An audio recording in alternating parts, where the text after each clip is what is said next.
Geometry में सबसे पहले ट्राइंगल है, तो 3 टाइप्स ऑफ ट्राइंगल्स हैं ऑन बेसिस ऑफ साइड्स। अगर इसमें स्केलीन, आइसोसेलेस और इक्विलेटरल। इक्विलेटरल जिसकी सारी साइड्स, तीनों साइड्स इक्वल होती हैं। आइसोसेलेस 2 साइड इक्वल और एक आने इक्वल होती है। और स्केलीन जिनकी कोई भी साइड इक्वल नहीं होती। तो ये ट्राइंगल्स के बारे में आपको पता होना चाहिए। ये एज एमसीक्यूज भी पूछा जा सकता है। इसके इसी तरह एंगल की बेस पे भी 3 टाइप्स होती है, अक्यूट, ऑब्ट्यूस और राइट। राइट 90 डिग्री का होता है, अक्यूट लेस देन 90 और ऑब्ट्यूस मोर देन 90 का जो एंगल होता है।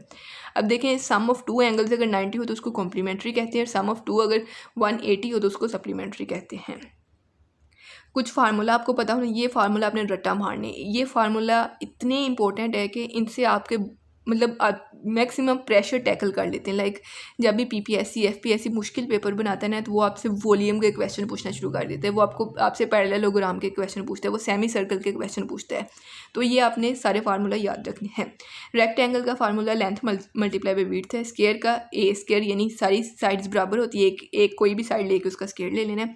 ट्राइंगल का 1/2 बेस मल्टीप्लाई बाई हाइट होता है। सर्कल का पाई आर स्क्वायर है, आर रेडियस को कहते हैं। सेमी सर्कल का 1/2 पाई आर स्क्वायर है, क्योंकि सर्कल से आधा होता है। Semi circle parallelogram base multiply by height, ये बिल्कुल रेक्टेंगल की तरह ही होता है। ट्राइपेजाइड ये 1/2 B1 into B2 into height. B1 B2 इसकी 2 पैरेलल साइड होती है और हाइट इसकी तीसरी साइड होती है।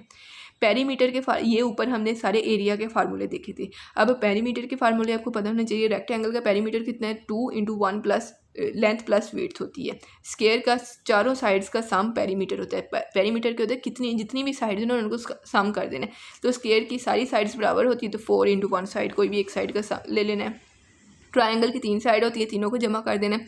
सरकमफेरेंस 2πr होता है। पैरेललोग्राम भी रेक्टेंगल की तरह होता है। और polygon n number of sides और ए किसी भी एक साइड की लेंथ। ये पेज रिपीट हो गया है। अच्छा, नेक्स्ट वॉल्यूम है। वॉल्यूम के भी आपने फार्मूले याद रखने, ये तो मोस्ट इंपॉर्टेंट है। क्यूब का फार्मूला ए क्यूब होता है। क्यूबॉइड का length into breadth into height होता है। कोन का 1/3 पाई आर स्क्वायर एच होता है। सिलेंडर का पाई आर स्क्वायर एच होता है। स्फेयर का 4/3 पाई आर क्यूब होता है। तो ये सारे फार्मूलाज आपने याद रखने हैं। अब देखें, कुछ क्वेश्चन दिए हुए हैं, ये क्वेश्चन सॉल्व करके देखें। Volume of cube with 6 centimetre sides, तो 6 सेंटीमीटर वॉल्यूम है, क्यूब है, तो उसका फार्मूला क्या हमने किया था, ए क्यूब था, तो 6 का क्यूब 216 आ गया। ज़रा क्यूबाइड का हमने क्या फार्मूला किया था, लेंथ ब्रेड्थ हाइट, तो उसी को तीनों साइड्स को यहाँ पे देखें, वॉल्यूम ऑफ क्यूबाइड 10 5 20 तो 2, इन सबको मल्टीप्लाई करके आंसर आ गया। इस तरह वॉल्यूम ऑफ कोन है, तो कोन का फार्मूला लगा के ये सोल्व कर लिया, 1/3 पाई आर स्क्वायर एच। तो रेक्टेंगुलर प्रिज्म है, प्रिज्म का फार्मूला लगा दिया कि एरिया इंटू हाइट। एरिया पहले निकाला हमने, एरिया का फार्मूला क्या होता है, रेक्टेंगल का लेंथ इंटू विड्थ। तो एरिया निकाला, एरिया को मल्टीप्लाई कर दिया हमने हाइट से, तो हमारा वॉल्यूम आ गया। नेक्स्ट क्वेश्चन सॉल्व करें। What is volume of prism when base area 20 centimetre square and height 7 centimetre. तो ये आपने सॉल्व करना है। पाइथागोरस थ्योरम है, ये आपने रट्टा मारना है। इससे भी बहुत ज़्यादा, इसके इवन सीएसएस में भी बहुत क्वेश्चन आते हैं। आप पास पेपर उसके देखें, जो जनरल साइंस एंड एबिलिटी का पेपर होता है, या फिर एमपीटी के पेपर में भी इससे पूछे जाते हैं। तो for right angle triangle h square plus b square plus p square, ये इसका फार्मूला है। H for hypotenuse, b for base और p for perpendicular. Practice geometry, ये ज्योमेट्री के कुछ क्वेश्चन हैं जो हमने प्रैक्टिस करने। A triangle is 4 centimetre 20 centimetre 29 centimetre, ये उसकी तीनों साइड्स की लेंथ है। तो ये राइट एंगल है या नहीं है। तो राइट एंगल ट्राइंगल का यही है कि इनमें सबसे बड़ी साइड्स एक साइड पे, दोनों एक साइड पे, तीनों का साम लेना है, और अगर वो सबसे बड़ी के स्क्वायर के बराबर आ गया तो ये राइट एंगल है। तो यहाँ पे देखिए, ये राइट एंगल ट्राइंगल है। इस तरह के आप खुद से भी सोल्व करके देख सकते हैं। Length of a diagonal with a square is 6 centimetre, find the sides. अगर उन्होंने सिर्फ डायगोनल दिया है तो उससे आपको साइड्स पूछी जाएँ, तो ये बहुत ज़्यादा रिपीट होने वाला सवाल है। तो इसको आपने कैसे करना है। तो डायगोनल क्या होता है, हाइपोटेनस होता है ना। तो हाइपोटेनस उन्होंने दे दिया, हमने हमारे पास क्या है, हमारे पास पाइथागोरस थ्योरम है जो हम लगा के इसको सोल्व कर सकते हैं। A square is equal to p square plus b square. A square उन्होंने दे दिया जो कि 6 सेंटीमीटर स्क्वायर है। अब p square plus b square हमने फाइंड करना है, लेकिन क्योंकि उसकी सारी साइड्स स्क्वायर की बराबर होती हैं, तो हम पी इक्वल टू बी करके दोनों को P square plus p square कर देते हैं, क्योंकि इससे फ़र्क नहीं पड़ता कि सारी साइड्स उनकी बराबर होती है। तो 6 square is equal to 2 p square. तो इस तरह हमारा ये पी की जो किसी एक साइड की लेंथ हमारे पास आ जाएगी। Find the area of circle if diameter is 42। तो ये a is equal to pi r square, इस फार्मूले से करना है। डायमीटर जो होता है, रेडियस जो होता है वो आधा डायमीटर होता है, पूरा डायमीटर उसका आधा रेडियस, तो are is equal to d/2। इससे आप ये इसको सोल्व करें। Find breadth of area 54 metre square, length ये है ऑफ रेक्टेंगल। तो एक उसका एरिया भी दिया हुआ है, लेंथ भी दी हुई है, तो हमने उसकी ब्रेड्थ फाइंड करनी है। तो इसका a is equal to length into breadth, तो ब्रेड्थ को एक साइड पे रहने देंगे और दूसरी चीज़ों को दूसरी साइड पे ले जाएंगे। तो इस तरह हम ये फाइंड कर लेंगे। ये बहुत सिंपल है। ये कुछ क्वेश्चन है, ये आपने प्रैक्टिस करने के। Find the area of triangle with base 6 and height 10। इसी तरह find area of rhombus with diagonals 7 and 10। तो ये इसका फार्मूला दिया हुआ है, तो इसको आपने सोल्व करना है इन दोनों को। नेक्स्ट एक और क्वेश्चन है प्रैक्टिस के लिए। Distance between a tower and building of height 65 metre 34 metre respectively side the distance between the top is 29। तो एक बिल्डिंग है, एक टावर है। यहाँ पे देखिए, जो छोटी वाली बिल्डिंग है, लंबे वाला टावर है। बिल्डिंग की हाइट 34 मीटर है, टावर की हाइट 35 मीटर है। इनका ऊपर से 29 मीटर, जो डायगोनल हाइपोटेनस वाला डिस्टेंस है वो 29 मीटर है। तो इनकी जो ओवरऑल हमने फाइंड करनी है, बेस फाइंड करनी है। तो डिस्टेंस, क्योंकि इनका बेस ही होगा ना, ये देखिए डिस्टेंस बिटवीन देम इनकी बेस होगी। तो इनकी लेंथ भी हमने पता कर लेनी, क्योंकि ये 34 है, ये 65 है, तो इनका डिफरेंस इनकी लेंथ के बराबर आ जाएगा। तो हमने सबसे पहले इनकी बेस फाइंड कर लेनी है। बेस हमारे पास इस तरीके से आ गई, तो ये इससे सोल्व हो जाएगा। इसी तरह एक और क्वेश्चन है। अ ladder 15 centimetre distance from wall, top of the ladder 8 centimetre from bottom of the wall, length of ladder हमने फाइंड करनी है।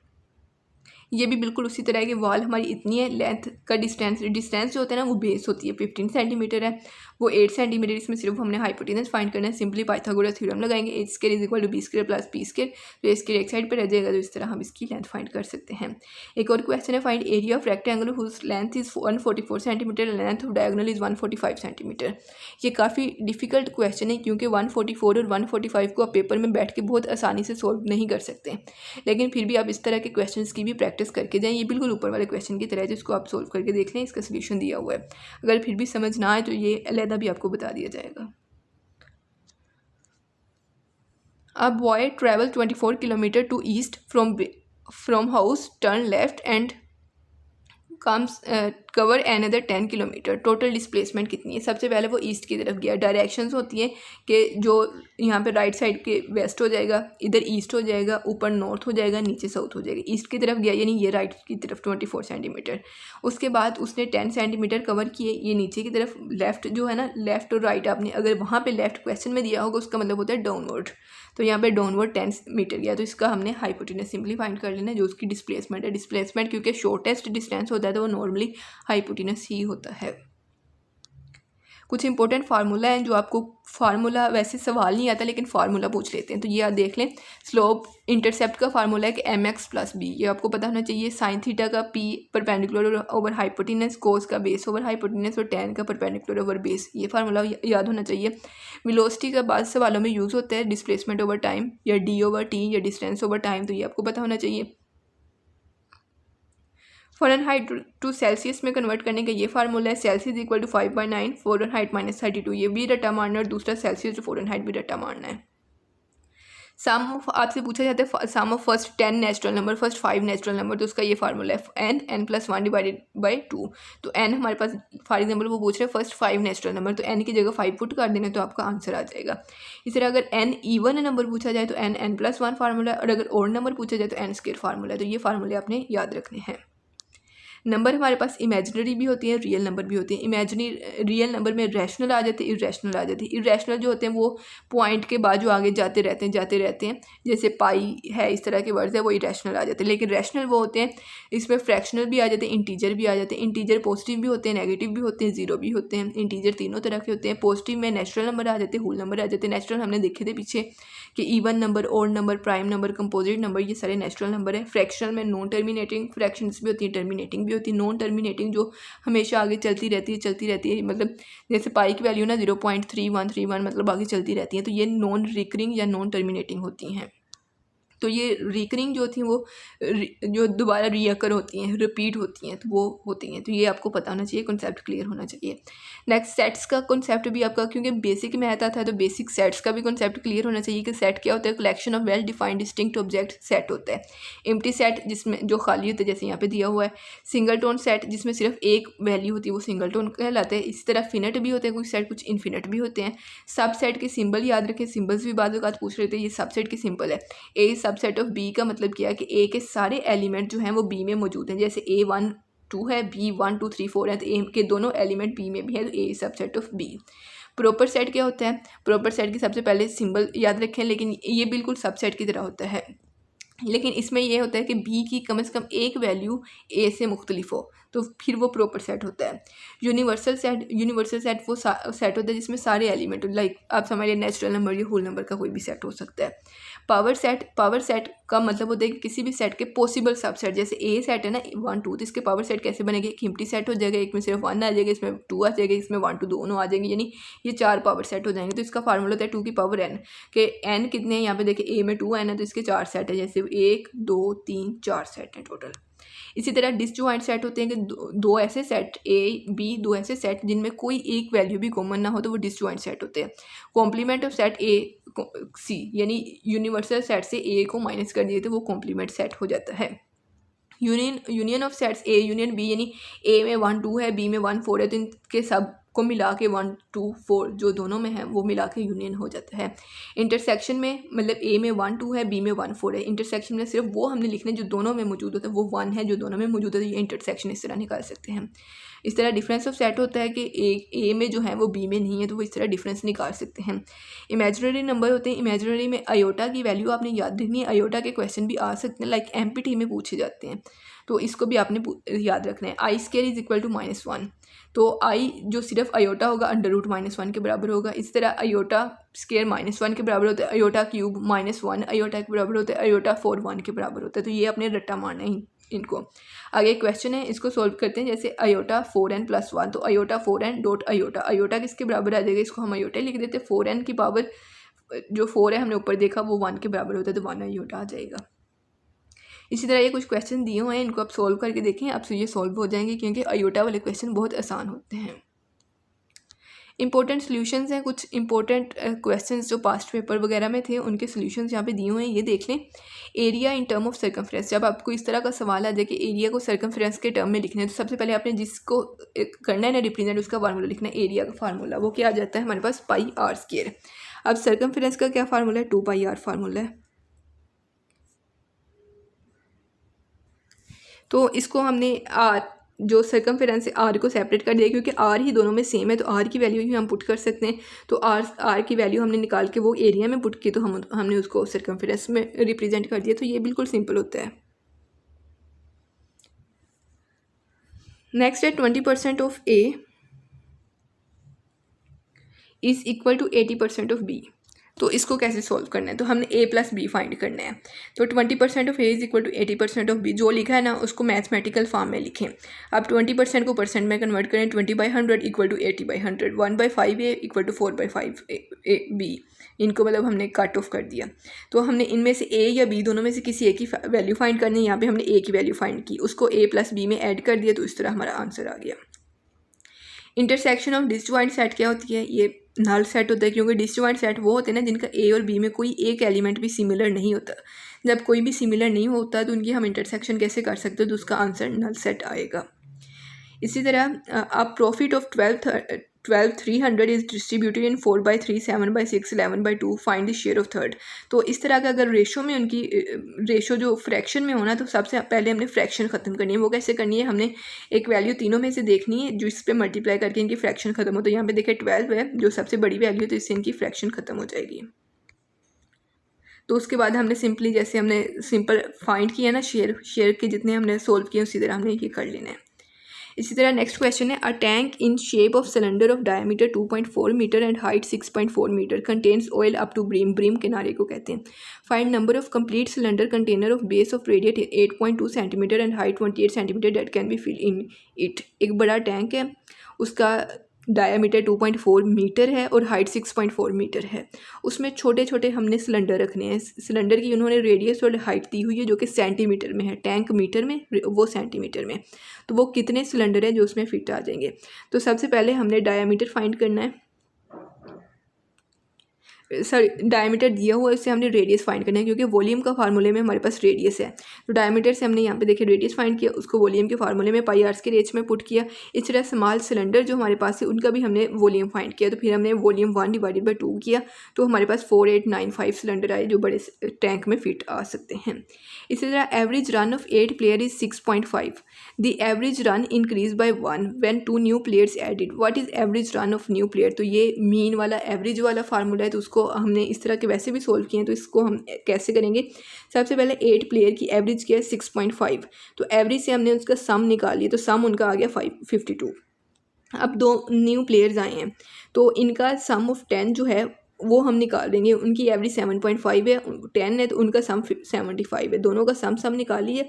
अब दोनों का डिफरेंस निकालेंगे जो कि 23 है। तो 23 मतलब 2 नए प्लेयर्स की एवरेज क्या है, वो सम किया है 23, तो इसकी एवरेज क्या है 23 डिवाइडेड बाई 2 11.5। तो इस तरह हम इसको सोल्व कर सकते हैं। नेक्स्ट 0.286 को परसेंट में शो करना है, तो मल्टीप्लाई बाय 100 कर देना है सिंपली।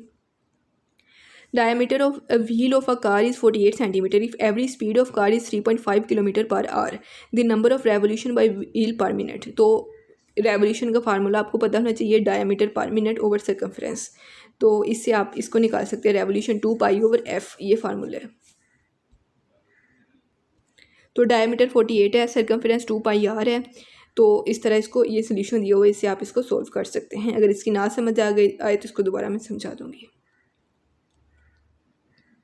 अच्छा, ये एक और तरह का क्वेश्चन है, which term of A P 2/11/2029 is 290, कि इसका 290 कौन सा टर्म होगा? तो इसके लिए फार्मूला आपने याद रखें, यहाँ पे फार्मूला दिए हुए a plus n-1 d is equal to 290। A first term है, जैसे यहाँ पे 2 फर्स्ट टर्म है, तो फर्स्ट टर्म। डी जो है वो फर्स्ट और सेकंड का डिफरेंस है, 11 - 2 9, डी जो है वो 9 हो जाएगा, और इक्वल टू गिवन जो 290 टर्म है, तो इसको सोल्व करेंगे तो ये 33rd टर्म होगा। तो इसको आपने इस तरह के खुद से बना के 3-4 सोल्व करने हैं।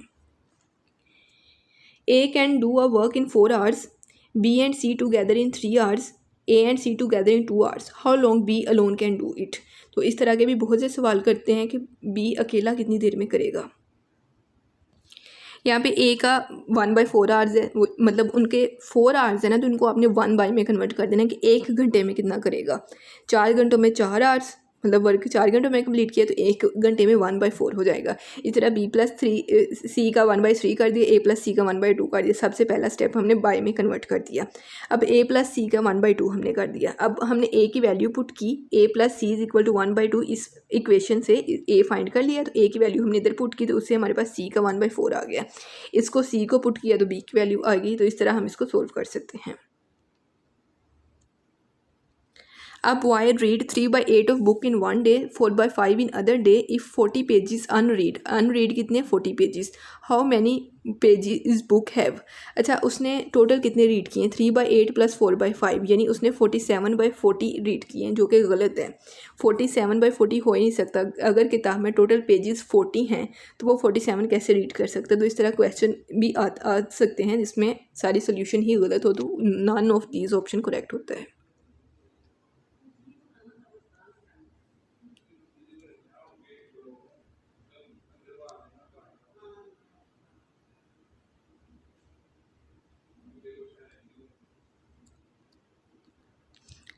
A work complete in 6 days, B in 12 days, they both together in complete. इनका भी सिंपली हमने क्या करना है, 6 को 1/6 कर देना, 12 को 1/12 कर देना, फिर इनको सम कर देना है। इनको सम करने से जो आंसर आएगा उसको भी फिर हमने दोबारा उल्टा कर देना है, तो हमारा सिंपली सोल्व हो जाना है। तो यहाँ पे भी देखें हमने बिल्कुल ऐसे किया। इस तरह के सवाल को अपने हम सब को ऐसे करना है। इस तरह की अब नेक्स्ट है कि √5 + 1 डिवाइडेड बाई √5 - 1, तो इसका क्या है? तो इसको भी आपने सोल्व करना है। ये बिल्कुल सिंपल है कि वो कट ऑफ हो गया, इसका आंसर 3 आ जाना है। फैक्टराइजेशन से है तो ये आसानी से सोल्व हो जाना है।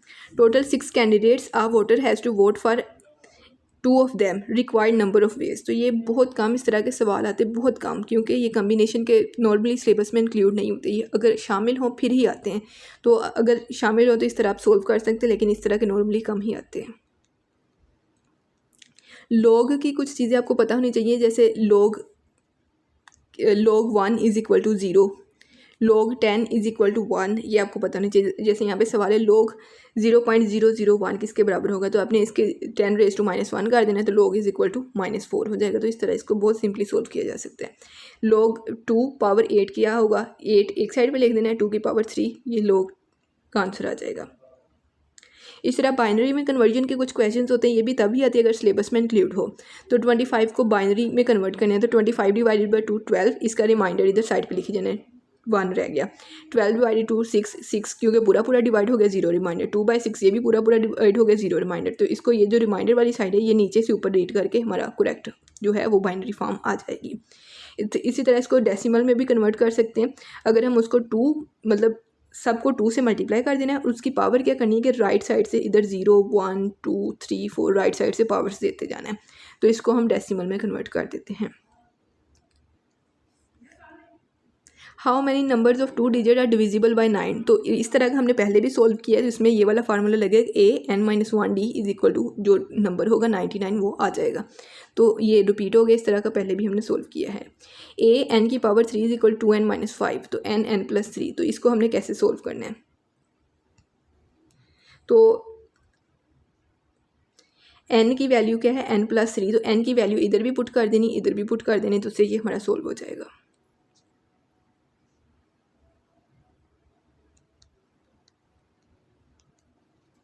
Ali took a loan of 5,000 at 9% interest for 2 years. How much extra he pay in 2 years?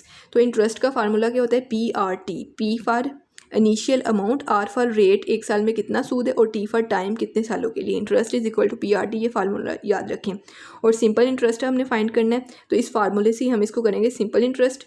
P for price कितनी है 5,000, R कितने 9%, 9/100 और T 2 ईयर्स है, तो बिल्कुल सिंपली सोल्व हो जाएगा। इसी तरह what is LCM of 6th and 7th term in an is equal to an+2, तो 6th and 7th टर्म का एलसीएम क्या होगा, 6th term 6 n is equal to 6, 7th n is equal to 7, तो इसका क्या होगा 3, इसमें पुट कर देना है an में 3n+2, 3n की जगह इधर 6 पुट कर देना एक दफ़ा और दूसरी दफ़ा 7 पुट कर देना है, तो वो हमारे पास 20 और 23 आ जाएगा। इनका एलसीएम निकालेंगे तो 460 आ जाएगा।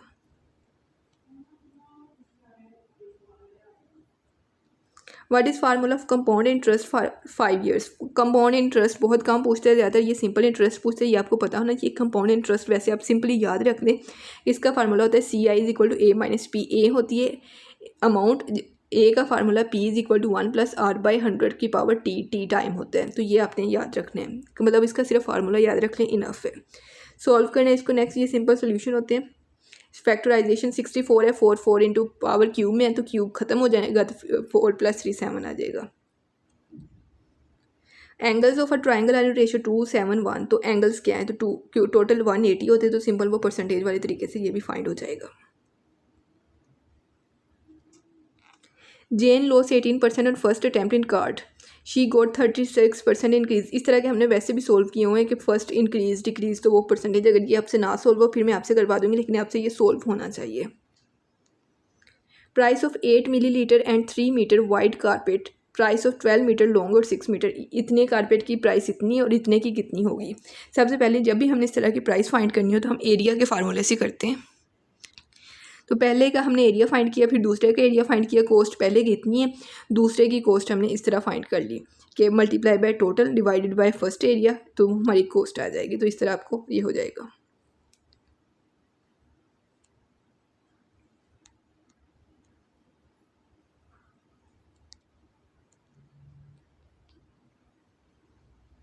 ये वॉल्यूम वगैरह वाले क्वेश्चंस हैं, ये आपको वैसे ही सॉल्व हो जाने, क्योंकि इस पे हमने काफ़ी ज़्यादा काम किया हुआ है।